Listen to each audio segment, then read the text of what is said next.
Tapi kan gini Mbak, untuk seperti tadi misalnya kasusnya sama stunting, tapi untuk kita pencegahannya itu akan lebih sulit ya, lebih gampil yang masih di bawah 2 tahun dibandingkan yang 2 tahun sampai 5 tahun. Mungkin boleh diprioritaskan dulu yang di bawah 2 tahun untuk pembelian PMT, kemudian nanti sisanya diberikan multivitamin untuk anak yang 2 sampai 5 tahun mungkin, atau bagaimana? 16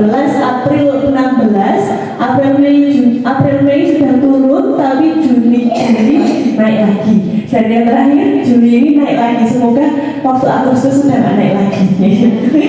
Kendala dalam pengukuran tinggi badan, terkadang balita yang rewel dan susah untuk dilakukan pengukuran, apalagi sekarang setiap bulan ya. Kemudian program dari Puskesmas yang pertama, pemberian susu formula untuk 2 balita yang sangat pendek.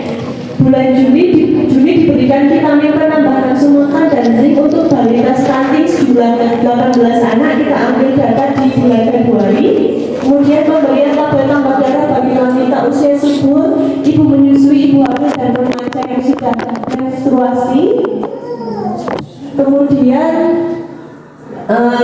program dari desa, ini untuk program dari desa sudah menganggarkan dana untuk dilakukan dapur dahsyat 90 hari pemberian makanan tambahan untuk balita stunting. Akan tetapi dana yang ada tidak mencukupi, karena memang 90 hari ya dihitungnya, apalagi balita itu untuk satu orangnya itu bisa 12.500 kalau untuk sesuai dari Puskesmas. Cukup nalar.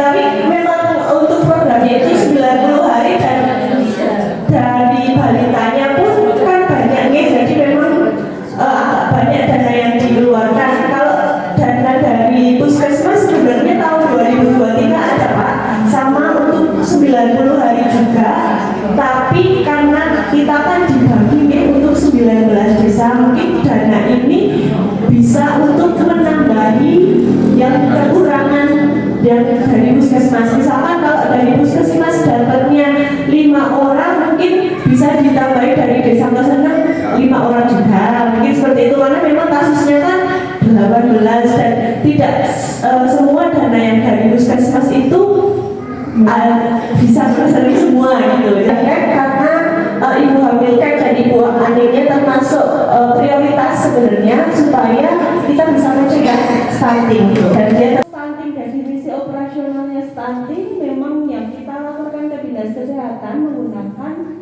status gizi tinggi badan per umur. Jadi memang tidak melihat untuk perkembangan yang lain. Jadi kalau misalkan tinggi badan per umurnya sudah terdeteksi dia pendek sangat pendek, berarti dia sudah masuk stunting. Untuk yang perkembangan yang lain memang tidak dilihatkan. Jadi memang sebenarnya masih dilema kita juga para petugas kesehatan, tapi memang definisi operasionalnya dari pusat itu seperti itu. Kita nggak bisa ngotak-atik lagi gitu. Jadi sebenarnya memang kalau dampak stunting kan ke kognitif juga ya Bu ya sebenarnya ya, tapi kognitif itu bisa distimulasi dengan pemberian pengetahuan. Kalau ibunya telaten ngasih pengetahuan, otomatis dia nanti bakal pintar. Jadi memang kalau sekarang belum terlihat banget nih, tapi bisa terlihatnya nanti ketika dewasa dengan kalah tinggi badannya itu. Gitu. Kita kan ada target, makanya supaya bisa balita itu ada targetnya nanti insya Allah untuk PMT lokal yang 2023 mungkin saya akan membuat 10 siklus menu lagi, akan tetapi makanan lengkap hanya 1 hari saja. Jadi untuk makanan yang lain difokuskan untuk kudapan, tapi kudapan yang lengkap. Ini misal yang jelas ada karbohidrat, protein, sayurnya dan lemaknya di situ. Ada 3 hal sebenarnya Bu. Yang pertama ada asupannya, kemudian yang kedua ada infeksinya, dan yang ketiga yang sangat ngaruh adalah aktivitasnya. Jadi ketiga hal ini sangat berkaitan. Memang kadang ibunya bilang, iya anaknya sudah makan banyak, proteinnya mau, sayurnya mau, tapi ternyata aktivitasnya lebih tinggi daripada asupannya. itu jadi nggak, ibaratnya nggak ada cadangan berat badannya seperti itu.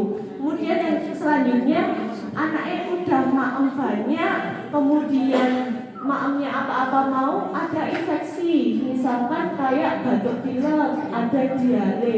Jadi makanannya itu dia ditujukan untuk menyembuhkan penyakitnya. Makanya untuk status gizi ini yang diperhatikan adalah 3, asupannya, aktivitas, dan asupan, aktivitas, sama infeksinya. Jadi memang kita harus mencegah infeksinya supaya infeksi itu tidak terjadi berulang. Kemudian aktivitasnya, kalau misalkan aktivitasnya tinggi, berarti asupannya harus lebih tinggi lagi. Kalau di kita, di gizi itu ada isi piringku. Jadi ketika ada yang misalnya Pak ada yang konseling, anak saya makan banyak, apa-apa mau, ketika saya konseling, sekali makan dia paling cuma 2 sendok makan. Padahal kebutuhannya di umur misalnya aja kebutuhannya umur 2-5 tahun harus 7 sendok makan. Itu nasinya hitungannya masih kurang kan Bu, seperti itu. Jadi memang harus bukan hanya dari mau itu kan subjektif ya. Puskesmas dulu supaya saya tahu masalahnya lebih dimananya, lebih spesifiknya dimananya. Konsultasikan. Seperti itu, dikonsultasi dulu. Terus mungkin itu aja kalau pemberian vitamin. Sebenarnya kalau vitamin itu ya bisa juga menaikkan nafsu makan, tapi tidak banyak. Vitamin itu hanya untuk mencukupi zat gizi yang tidak terpenuhi. Seperti itu. Jadi memang hanya untuk mencukupi saja, bukan jadi pokok. Kalau pasien sendiri pengukurannya sudah sangat tepat karena menggunakan alat yang digunakan dari puskesmas. Jadi kadang itu sudah sangat bagus lah ibaratnya, karena saya juga sudah sangat percaya dengan pengukuran di desa Senang.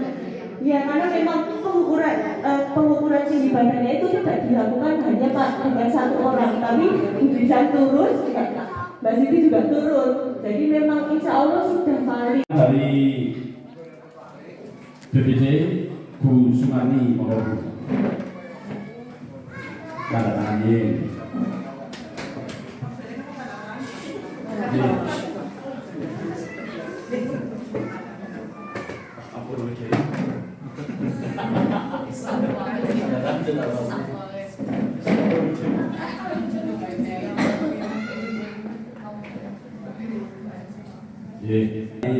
Ibu Ketua Tim Penggerak PKK Bu Nurma.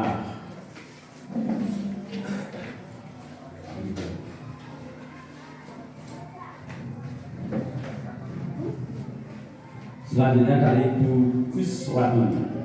Halo. Yes. Kadir, oh dari kasus. Kuswati.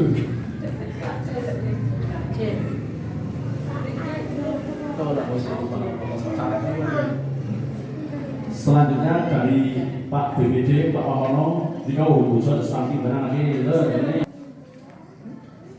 Selanjutnya Pak Kadus Google Go Kadus.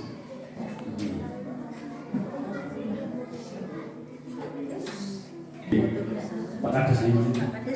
Pak Kadus. Ini Pak.